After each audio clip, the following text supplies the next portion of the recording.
Como o produtor rural pode se precaver ao clima? Confira nesta terceira e última parte a prosa com o professor Molion. Mas antes, acompanhe sempre o Paracatu Rural pelo YouTube, inscreva-se em nosso canal, marque o sininho, assista na sua Smart TV, no celular ou ainda no seu computador, onde você preferir. O clima e a agricultura. Nós proseamos com o professor Luiz Carlos Molion. Ele é bacharel em Física pela USP, PhD em Meteorologia pela Universidade de Wisconsin e pós-doutorado em Hidrologia de Florestas pelo Instituto de Hidrologia do Reino Unido. Ele já explicou sobre os estudos e a relação do clima com a produção agrícola. E para fechar essa prosa, o professor Molion deu dicas de como você, produtor rural, pode se precaver aos impactos dos eventos climáticos extremos. Professor, então eu vou fazer aquela pergunta de milhões. O que o produtor rural precisa então observar com relação ao clima? Em poucas palavras, porque não dá para fazer muito bem isso, mas o senhor tem muitas informações e consegue sintetizar isso aí um pouco, pelo menos para dar um norte para o nosso ouvinte produtor rural. Eu faço a minha previsão, eu não uso modelos. Eu uso um método que se usava antes de existir computador, que é similaridade. Que vem a ser isso? A gente analisa a situação atual, o clima global. Como é que estão as temperaturas dos oceanos, Pacífico, do Atlântico. Os oceanos constituem 71% da superfície terrestre. Então eles são um dos grandes comandantes do clima global. Ver como é que está o inverno nos Estados Unidos, acompanhando a Europa, seca na Austrália, no sul do Brasil. Aí cria um cenário global, vai para trás e seleciona um ano cujo cenário global tenha estado parecido com esse. Para aquele ano eu já tenho a chuva registrada. Tá lá? Pronto. Então uso a chuva observada daquele ano para fazer a previsão. Então para 2025 eu escolhi 2006. Que inclusive 2006 coincide também com o plano da órbita da Lua mais inclinado como está agora, março de 2025. Pega os dados e para cada região a gente diz, olha, choveu tanto. Tem uma certa margem de erro? Tem. Mas como o cenário global é parecido, a tendência é para o lado certo. Dizer assim, vai chover, uma hipótese, 150 milímetros a mais. Pode não chover ou 150. Pode chover 120 ou pode chover 200. Mas ele sabe que não vai ser seco, que ele vai poder contar com aquela chuva, né? E eu não estou inventando nada, foi a mãe natureza que produziu aquela chuva de 2006. E com isso, o produtor que tem dados na sua propriedade de 2006, por exemplo, agora, já sugere a ele que use aqueles dados para se planejar. É simples como isso, eu não preciso de um supercomputador. Eu preciso só, acho que o ponto crucial é escolher um cenário que represente o cenário atual e ir para trás e pegar um cenário parecido. No caso dessa fórmula que o senhor passou aí, o produtor rural vai se basear nesse ano 2006, que é o caso que o senhor citou, porque o senhor buscou as informações a nível planeta, a nível extraplaneta, fez um comparativo então para descobrir qual foi o ano. Estou entendendo agora. Então dessa forma o produtor que acompanha o senhor então vai conseguir ter uma assertividade maior do que talvez estivesse acompanhando uma previsão de modelo. Isso, certamente. Certamente, porque uma das coisas que o modelo não leva em consideração é esse transporte que está sendo feito pelas correntes marinhas, pegando calor na região tropical e jogando lá para cima, em direção aos polos. Como eu disse, no hemisfério sul, a corrente circumpolar antártica, ela, vamos dizer assim, redistribui melhor esse calor. Mas no hemisfério norte, não. Se botar uma bolha de água quente ali, ao sul do Alasca, aquilo vai influenciar na circulação atmosférica. e vai produzir uma configuração diferente. Professor, realmente a gente tem que conversar para poder fazer uma parceria de trocas de informações entre o senhor e os nossos ouvintes e espectadores, mas nesse momento eu gostaria que o senhor deixasse aí uma mensagem final para os nossos ouvintes produtores rurais com relação a isso que o senhor trouxe aqui e também deixar o endereço eletrônico para que os nossos ouvintes possam acompanhar o senhor. Muito bem, Francis.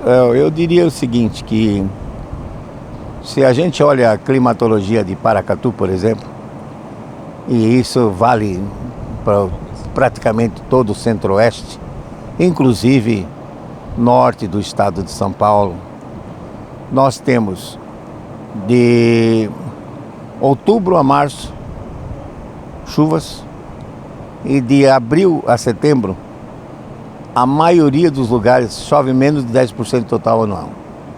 Quer dizer, se eu tenho aqui em Paracatu em torno de 1.400 milímetros, de abril a setembro só chove em torno de 140. Nitidamente, claramente uma estação seca. Então, esse ano o produtor não pode esperar mais nada, a menos, claro, que ele tenha condições de irrigar.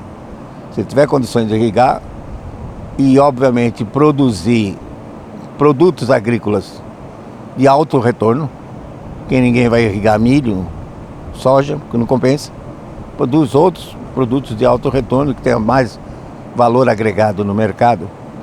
Então vai ter que esperar até o final do ano. A perspectiva, diante dessa previsão por similaridade, é que chova bem em outubro, novembro e dezembro. Então ele já pode estar pensando, já se preparar para a próxima safra 2025-2026. E lembrar então que, primeiro, o homem não interfere no clima global. Ele pode interferir no microclima. É inegável que há 500 anos atrás, a cidade de São Paulo era uma mata atlântica e certamente tem um clima diferente do que hoje, que é uma mata de selva, né? Uma selva de pedra. Não tenha dúvida. Interferiu, mas localmente. Mas o sinal, sob o ponto de vista global, é pequeno para fazer algum tipo de modificação. Por quê?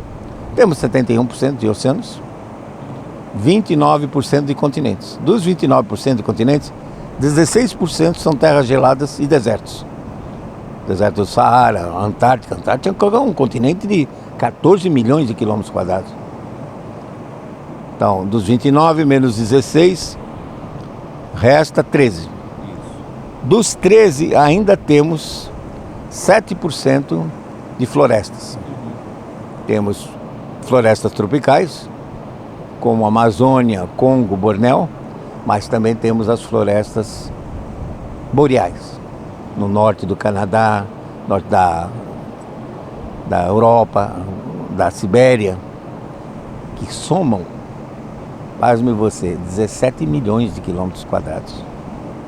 Recentemente nós tivemos um incêndio na floresta canadense e durou muito tempo para apagar, porque são árvores que produzem resinas e essas resinas são inflamáveis.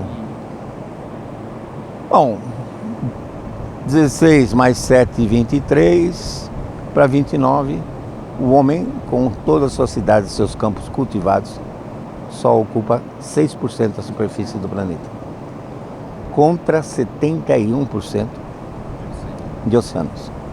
Então o homem não tem capacidade de mudar o clima global.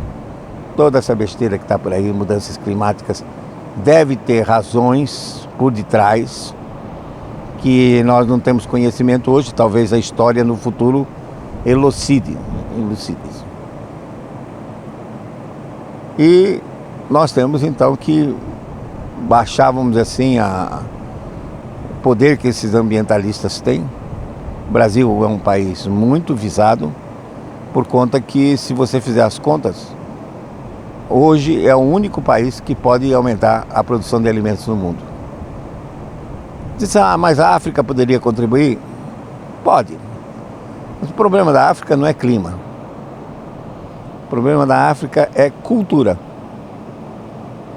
Quando os europeus retalharam a África e distribuíram um pedacinho para cada um, teve o povo africano que ficou em 4 países diferentes.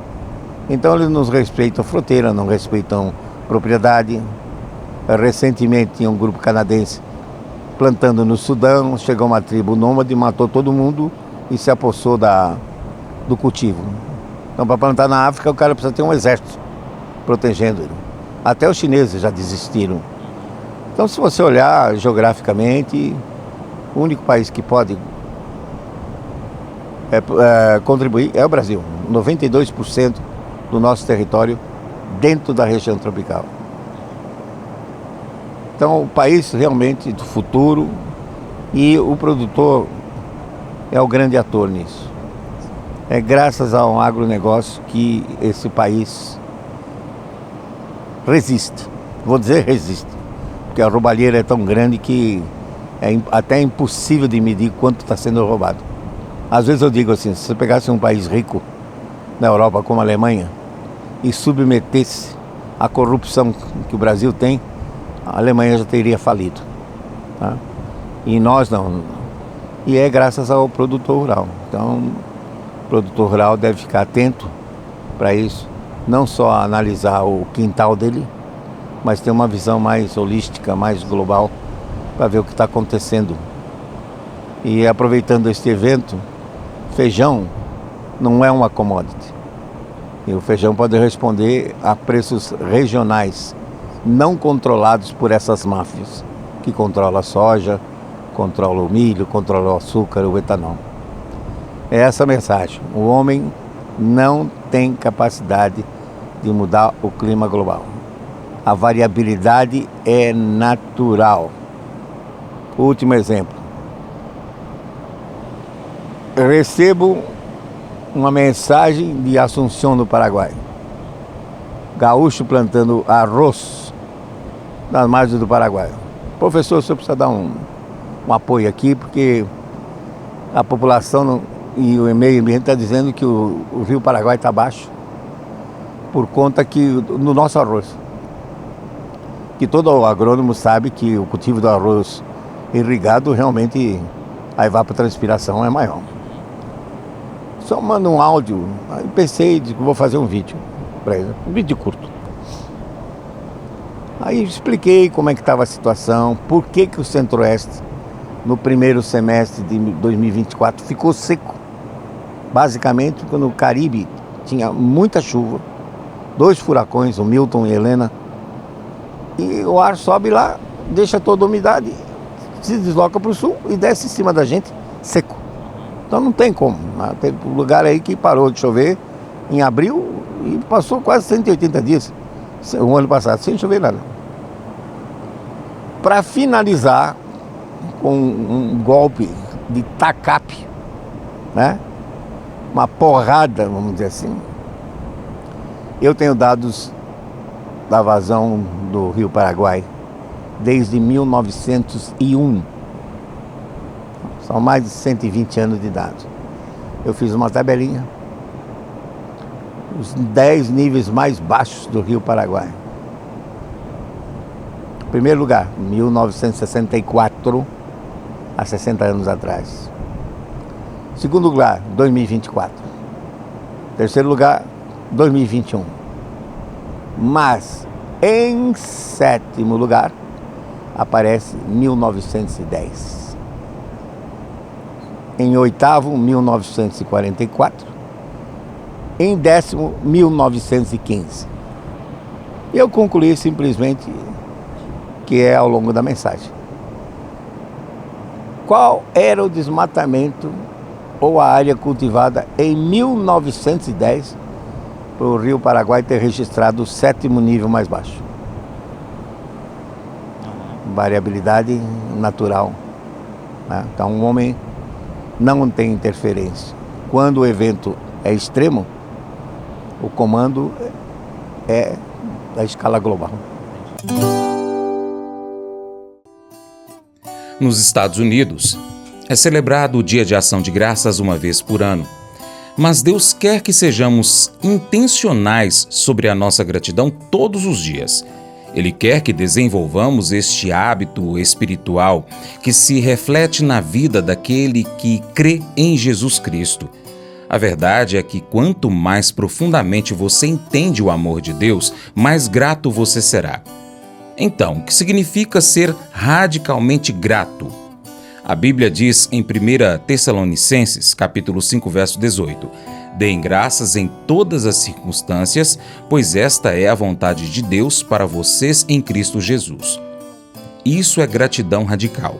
Em todas as circunstâncias agradeça, porque é o desejo de Deus para você. Você pode agradecer a Deus em todas as circunstâncias, porque Deus está no controle. Ele pode tirar o bem do mal. Ele pode mudar os erros estúpidos que a gente comete. Não importa o que aconteça, Deus não vai parar de te amar. Ele não vai parar de me amar. Há centenas de coisas pelas quais nós devemos agradecer em qualquer circunstância, mesmo quando a circunstância não é boa. Gratidão radical. Ser grato em todas as circunstâncias. É a vontade de Deus porque cria comunhão. O que isso quer dizer? A gratidão sempre constrói relacionamentos mais profundos entre você e outras pessoas, entre você e Deus. Com qualquer pessoa que você queira se aproximar, comece expressando gratidão por ela. Se você se afastou do seu marido, da sua esposa, você precisa começar a fazer o que você fazia quando estavam namorando. Expresse gratidão. Escreva pequenas anotações de gentileza, encorajamento, faça ligações, envie mensagens durante o dia, apenas para dizer para ela ou para ele que você é grato. Faça as coisas que você fazia no início. A razão pela qual você perdeu esse sentimento amoroso é porque você parou de fazer as coisas que criaram esse sentimento amoroso lá no início e vocês não dão mais valor um ao outro. Deseja construir seu pequeno grupo? Não basta ir apenas aos encontros do grupo. Durante a semana, mande mensagens, e-mail, telefonema. Diga, sou grato por você e aqui está o porquê. Você descobrirá que quanto mais grato você for pelo seu grupo, mais ele se unirá. A Bíblia diz para animar e ajudar uns aos outros. À medida que você ajuda outras pessoas a se desenvolverem, descobre que Deus também constrói sua vida por meio de seus relacionamentos profundos com Ele e com outras pessoas. Esse devocional faz parte do plano de estudos Hábitos de Felicidade do aplicativo biblia.com. Muito obrigado pela sua atenção, Deus te abençoe e até o próximo encontro. Tchau, tchau.